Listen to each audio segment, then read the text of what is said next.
Today in RimWorld, we're going to be creating a production company that makes nothing but plushies, and we are going to make an absolute fortune. We're going to be making plushies of cute little frogs with a mushroom head, Thrumbo plushies, and also, Makima from Chainsaw Man, I guess? Okay, we're going to be starting off with the standard 3 crash-landed survivors, their resources, and even a pet, but most notably, these are not just any survivors. Not just any old Joe Schmoes here, as John, Javier, and Sword are all 3 competent businessmen. Of all the possible pets that they could have had, they had a rat by the name of Takashi. A white rat like this reminded me of someone else, myself, and thus I decided to name this little fella Me. Naturally, because of this, he has become more than just a pet for the plushie company. He is going to be their supervisor. I immediately had the 3 of them go ahead and equip the armor and weapons that are most appropriate for their skill sets, i.e. shooting and melee, of course. And then I'm so used to starting out all of my playthroughs and videos without any resources that I completely forgot we already had some wood, and thus we began a little bit of deforestation anyhow. Not that it really mattered though, because the more the merrier, and we had plenty of wood to go about building some of our first structures, the first of which was actually going to be a storage building for all of our other resources, including wood, food, medicine, yada yada yada. We wasted absolutely no time getting all these resources hauled in, and we were putting a major focus right after that into our factory and the resources that we would need to go about making our plushies.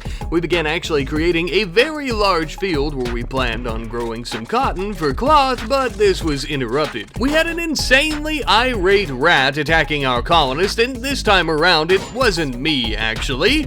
Nevertheless though, we shot it in the head, and that was the end of that. As we were continuing to work on our field of cloth, we then decided that we should probably go ahead and give our company as well as this area a name. For the name, we ended up going with the Organic Plushies United Co. for our company, and the area would be called Plush Central. It felt fitting, no pun intended. With the rat finally taken care of though, we were finally free to go about planting as much cotton as our little hands would allow us to, making quite the field ready to grow plenty of cloth for our products. Throughout the night though, we could feel the ground shaking beneath us, and it turns out that several massive spaceships in orbit around the planet were having quite the little tussle, and thus many of their missiles and even chunks of their vessels were hitting the ground not too far from where we plan on building our factory. Now this may seem like useless information, but on the contrary, my friends, this does mean that we're going to have several space chunks that we can actually deconstruct for components and steel, which is going to be very useful. Speaking of our factory though, we've been focused so much on growing cloth for our products as well as a warehouse, we hadn't focused on our employees even a little bit, and thus we would take some time to build them some proper houses. However, this too would end up being interrupted by our very first raid. Pirates and bandits trying to steal your earnings before you even make them is always common practice here on the Rim, no surprise. Something that did surprise me though was when Sword took a couple of shots at her big bald head from a distance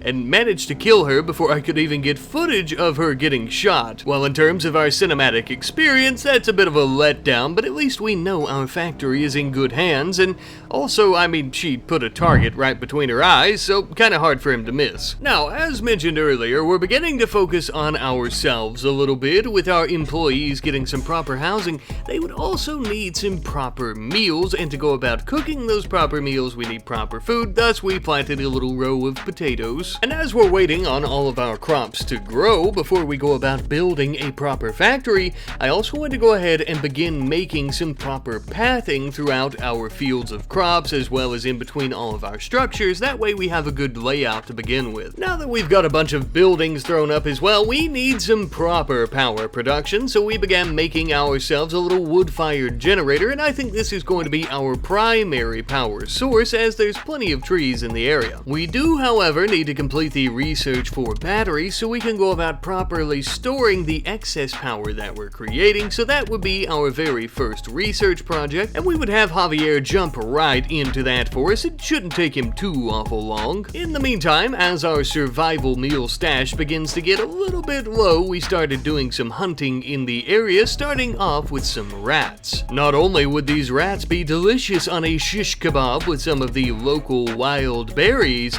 but their light leather that we would get would be perfect for making our very first plushies as well. For our first, we decided to go with the popular character of Makima, and I'm already regretting my life choices, to be honest with you. But nevertheless, I am sure that the Makima plushie, as well as all the plushies we plan on creating, will bring in a pretty penny to our company, and to be honest with you, that's really all we're worried about. In the meantime, our cotton is getting pretty close to being fully grown, but we still have a little ways to go. So I decided to go about making a proper dining room and kitchen for all of our employees.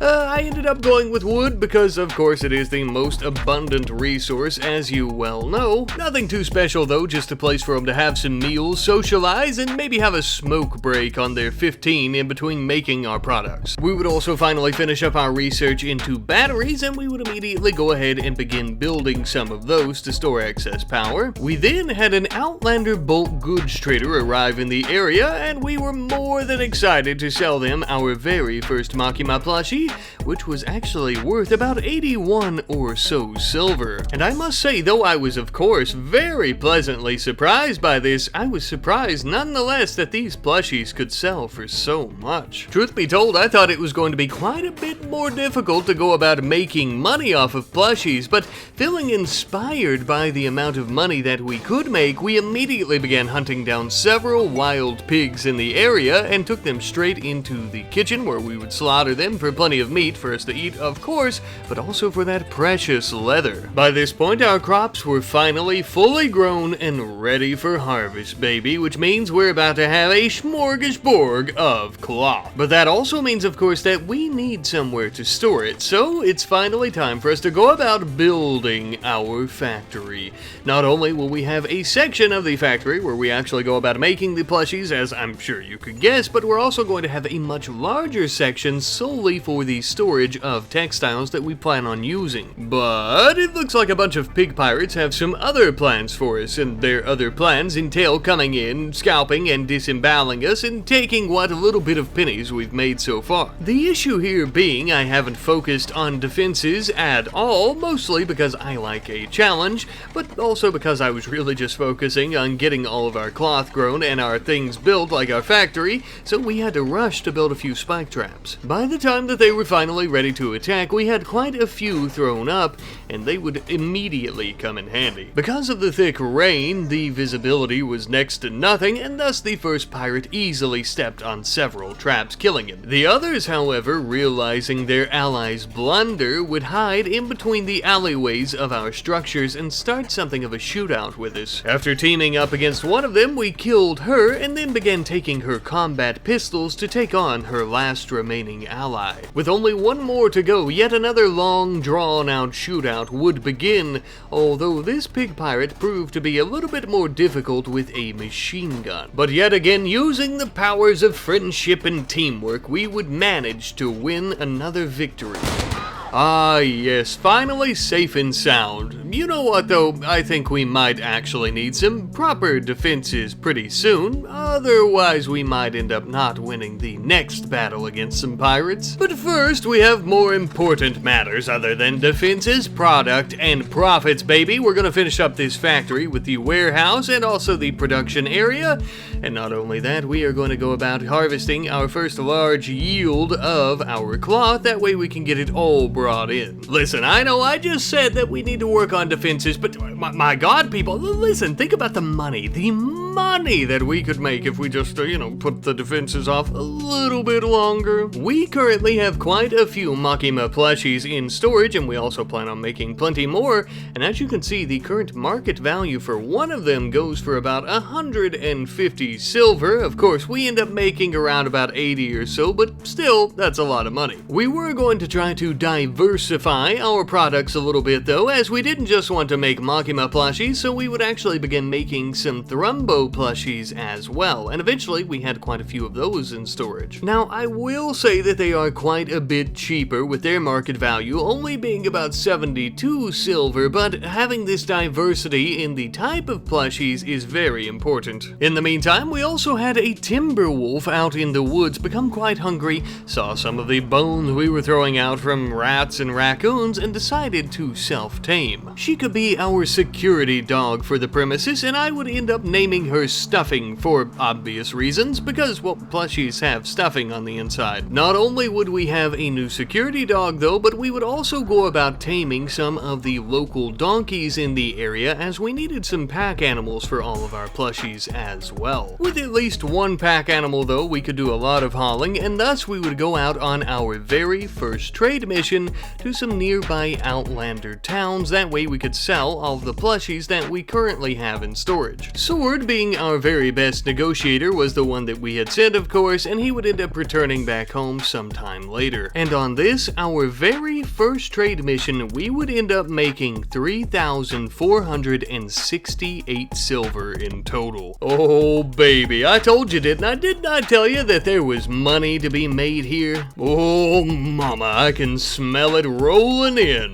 For our next research project though, we're going to begin working on basic vehicles. Reason being, I am quite proud of that little trade mission, but it was a lot slower than I had hoped for, and thus I believe we could really speed things up with a proper vehicle. As Javier is working on that research though, we're also going to finally begin on those defenses that I was talking about earlier, as they are long overdue. Basically just some simple wooden barricades with some simple wooden spike traps. Nothing too fancy. At least not for right now. As we continue expanding, we are also of course going to have to expand our defenses, but for now I think the place is fairly well protected. I would end up noticing one massive issue though. Our supervisor, me, the rat, was sleeping out on the ground, and that was no bueno, so we began making him his very own teeny little home. Finally, with a nice comfy bed and a nice comfy little home, he'll be able to get the proper rest that he needs to ensure smooth operations of the factory and to make sure that our products are up to par. With that, we also finished up our research into basic vehicles. Now with that research in hand, we would actually go about making ourselves a little manufacturing building for car parts, as well as an area to go about creating some chem fuel through biofuel refining. We would then end up getting the standard quest of a deserter who was being tracked down by a few troops who wanted to come here and make some stuffed animals with us instead of killing the Empire's enemies, and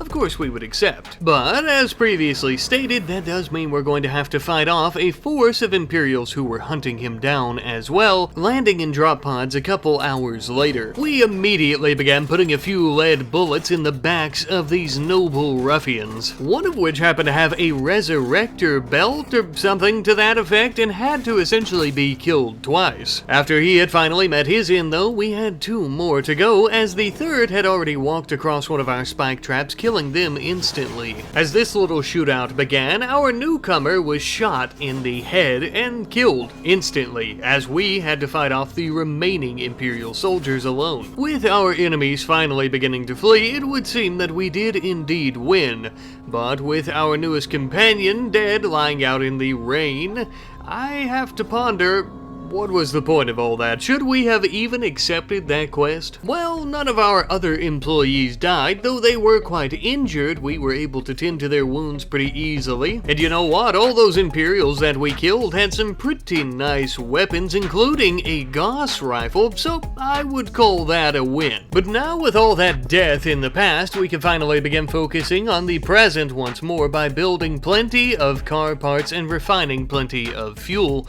as we were going to build our very first vehicle. This little bad boy is referred to as a rat runner, and it also has a machine gun upgrade, which we would promptly put on the top of it, as it would help us during any fights or ambushes that we may encounter out on the road. Personally, I think that this vehicle would be absolutely perfect for a bootlegging series like the one I did a few years ago with the Alcohol Empire, but you know, I like it here as well, and it's going to be pretty good, I think. Besides, it seems to have plenty of cargo space, which is going going to be absolutely crucial for carrying and stuffing all of these plushies in the back. And just as we had hoped and suspected, this vehicle was obviously much faster than riding around on our donkeys. So when the children of this planet see a nice little antique looking car roll up with a machine gun on top, they don't have to be worried at all, as we have plenty of toys to sell to their parents. We would eventually arrive home sometime later with a lot of silver, but you'll also notice from the Outlanders we had also purchased something like an Archotech shield, a few bits and bobs of armor here and there to ensure that our employees are protected at all costs. Not only that, but we would also purchase an Itigan slave. Now, we would have preferred to purchase someone who would join us willingly, but unfortunately they were out of stock, it would seem. To celebrate the occasion of a new member, even if by force, and all of our new riches, we ended up throwing a little bit of a soiree. After the party, we immediately began working on a proper home for our new member. Just because he's enslaved and forced to work in our plushie factory doesn't mean we can't give him proper lodgings. Speaking of which though, now that we have the extra manpower, that'll free us up to do more research, like into microelectronics, which will unlock an orbital trade beacon as well as a comms console, helping us further expand our trade. And as our new member was working on our previously created types of plushies, this would also give us an ample opportunity to work on a brand new one, being the frog plushie. These were the most expensive plushies thus far, requiring 200 pieces of cloth, which was an absolute shit ton compared to the other plushies, but they were well worth it. Unlike our other two types, which I believe are worth 125 silver and like 72 silver market value, these were worth over 500. And thus we look forward to selling many of them. Since our little factory is also right in the middle of some roads here, we thought it might be a good idea if we built some signs on either side of the road, and we would also end up building a billboard as you come in closer towards the factory. As we continued stockpiling plenty of our little stuffed critters and also waiting on our next harvest of cotton, that way we have more material to work with, we would also begin working on some new roads around the factory and just the premises in general. Instead of our old natural pathing, we decided to go with some proper asphalt roads, making things much faster. To help out with the farming aspect of the factory though, we would also end up building ourselves a little old green tractor. Now you may think that this is just for transportation or for looks, and yes, you're somewhat right, but this tractor is actually fully functional, allowing us to go about harvesting the crops in our field once fully grown, and then once they're loaded up into the tractor, we could actually take them over to the dining room and then over to the factory, making it very easy to transport them. Making our production process smooth as butter and more convenient is an absolute must. But making the trading aspect of it as smooth as butter is even more necessary, as this comms console and orbital trade beacon is going to allow us to go about selling our plushies to the intergalactic trader hub, whatever they're called, but basically we won't even have to drive around to settlements anymore to do it. We just send it up with some transport pods and they send our money right on down. Making things even more easy, we can actually contact the orbital traders hub, offer them a little bit of silver, and in exchange they will send the requested type of trade ship and orbit around the planet to buy our plushies at our own whim, essentially. Given all the money that we've already made, as well as the future money that we will be making with this new trade process, as well as driving our plushies out to settlements, we decided to begin digging into the hill here to make ourselves something of a makeshift bank and or hidey hole that's quite secure to hide all of our riches. I think this should be plenty enough space, as we will be filling it to the absolute brim, and that should be a lot of money by that point, I would say. But with a lot of money comes a lot of different ways that it can be taken from us, so we're not going to let that happen.